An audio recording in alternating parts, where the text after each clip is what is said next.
let's go back and revisit a little bit of the Russian influence and why you chose the Russian influence of that kind of unspoken music. Well, I think the first Russian piece I heard that was really moving was a Rachmaninoff piece, and his music just, to me, you know, it cuts you to the core. It's that beauty, you know, that's just really raw and emotional beauty, and that's very appealing to me. Music that people can access immediately, that there's not sort of a barrier to entry to, and again, it's part of my outreach. Yes. So Rachmaninoff was you know, I discovered that music early on, and I just fell in love with it, and I played a number of Rachmaninoff pieces in college, and so you know, and a lot of my teachers would say, well, you play Russian music really well, and so I kept playing Russian music, and I loved Russian music too, and so another big piece I discovered early on was Tchaikovsky's Piano Trio, and it's just incredibly beautiful piece of music. We performed it last year, end of our last season, and that was kind of a coming full circle for me. It was really a cool experience to get to perform it. But yeah, that music blew me away when I first heard it. I just didn't know music could be that beautiful, and you know, and move you that way. Yes. And so Russian music to me has this immediacy to it, this urgency to it, and this sort of stormy, you know, passionate sound that. I just think it's hard to sit there and not be moved by that music. Right. So Adam believes that music is the most powerful way we can enter into another's experience. I think that sums up who you are. Yeah. That really does. Yeah. You know, and it's the multiple levels that you can enter. You can enter into somebody's history, their story. Sure. And you can enter into their time period, their culture, you know, through their music. So aside from the Russian composers, any other composer? I know you like Chopin, but is there other composers that move you? Certainly, yeah. Well, I couldn't not pay homage to, again, a Russian. I'm sorry to defeat your question, but I couldn't not pay homage to Shostakovich, because he was a huge composer that opened doors for me as far as what I could appreciate in music. And part of it was just his expression of suffering in music. Okay. And I think it's a profound and, you know, universal thing that we all understand that's immediate. Right. And you know, it moves people, it makes people uncomfortable, it gets them awake, you know. And so there's something about his music, especially being able to write it in the political circumstances that he was in. True. To still write something that could be performed for a while. You know, in his circumstances, and that story is just a gripping, you know, passionate story. And continuing in that vein, Alfred Schnittke's music, which I discovered in... German composer? Yes. Yeah. So he was a Vogel German composer, and sort of continued what Shostakovich was doing with his language, but under freer political circumstances. And still not completely free, because there was still, you know, censorship in that culture as well. And so, you know, you just have this profound amount of suffering in his music, and then beauty. And so Shostakovich, where he often ends in tragedy, you have Schnittke ending in this transcendence. After some of the worst dissonances you'll just, you know, hear in music. And that, I think, is profound, because it pushes people to an uncomfortable place, and then it relieves that too. And that, it's a good ending. Yeah, it resolves. Somehow he always brings it to some resolution, but that discomfort, I think, you know, pushes people to encounter parts of themselves that they've never experienced before, and I think that's a powerful. Yeah, it's powerful. A powerful tool that music has at its disposal. So Adam, as we go back, I want to just revisit a little bit the concert series. So you have to choose the music, and then once you choose theme of music, then you have to kind of understand. I'd like to understand is how you build around the theme of the music that you have to actually choose and then communicate. Well, I try to, with the themed concerts, I try to pick a theme that I feel has sort of a universal resonance to it. It's usually an abstract idea. Okay. And I think that, for one, I'm an abstract thinker. It's how I think.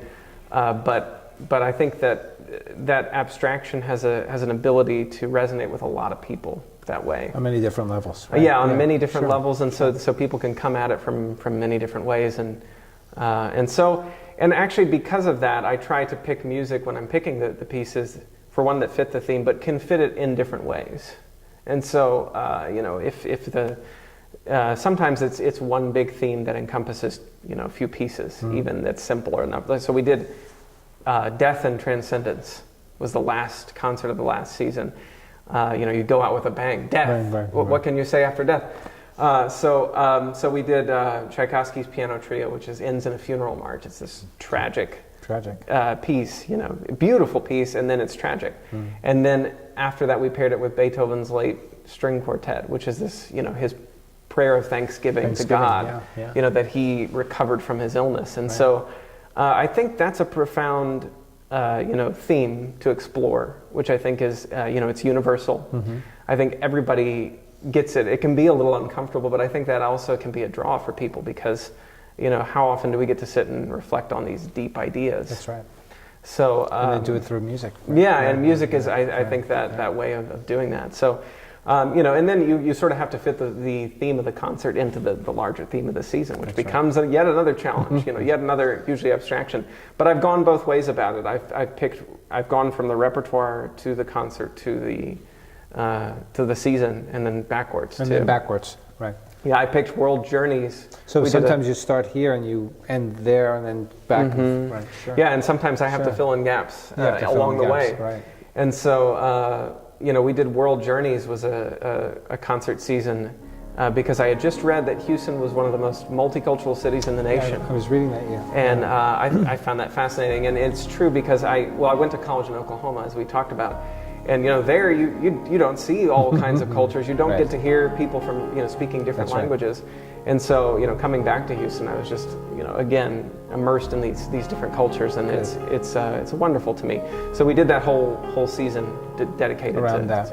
and then we ended that concert season with an exploration of Houston composers. So it's kind of a transformation of that theme in a way into being what does it mean to be a Houstonian? How do we express our own cultures through our own music here. Now, the arts movement, that group are those the same musicians or do they rotate?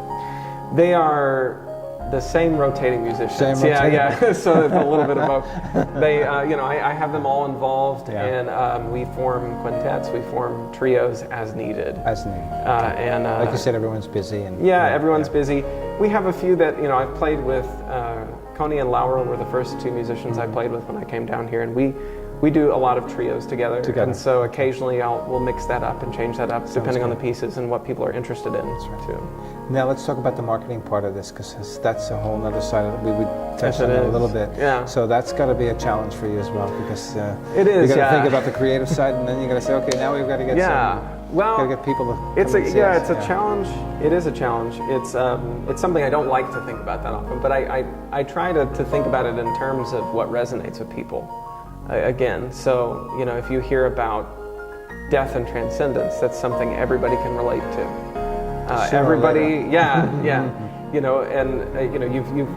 Everybody's been to family funerals. They have some personal connection to it, and I think that personal connection is important these days. I think it's important for people to feel.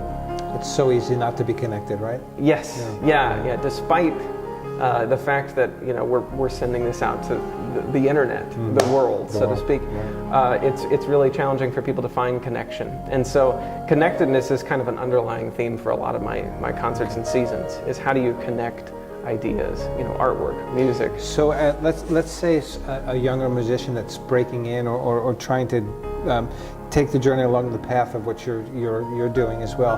What kind of advice would you give them in terms of the creative end and then also the business end, and trying to really just market it and build an audience?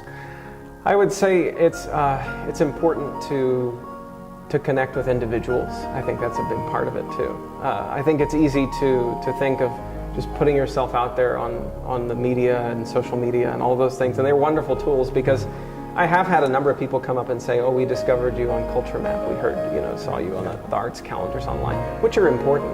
And these are things you can learn anywhere. But I think a big part of it too is your immediate community, connecting with the people who you already know, and who are around you, and just inviting them person to person to your concert. Right. And you'll be surprised that with all the mass communication tools that we have, how much a person to person invitation means it's to so people. Important, right? So I think if you're a young musician and you're trying to create something, and impact people, connect to the people who already support you, who know you, who love you, and they will carry you to further That's levels. great. That's great advice, right? Yeah. Because it really is about relationships. It is. Really it comes is. down to who's behind you. This is great, right? This is right, great, yeah. But you've got to be able to speak to people as well. Yeah. And I do think that's a challenge for young musicians because you spend hours and hours perfecting your craft. Right. And then you have to go out and, we have to talk to people. Now we have to go out and talk to someone, right. Yeah, right. And you have to kind of say, well, what am I about? Tell your story. That's right. Inspire people, bring people into what is it that you're seeing that you're so passionate about. That you're passionate about. So learn to communicate your passion, That's besides just in music.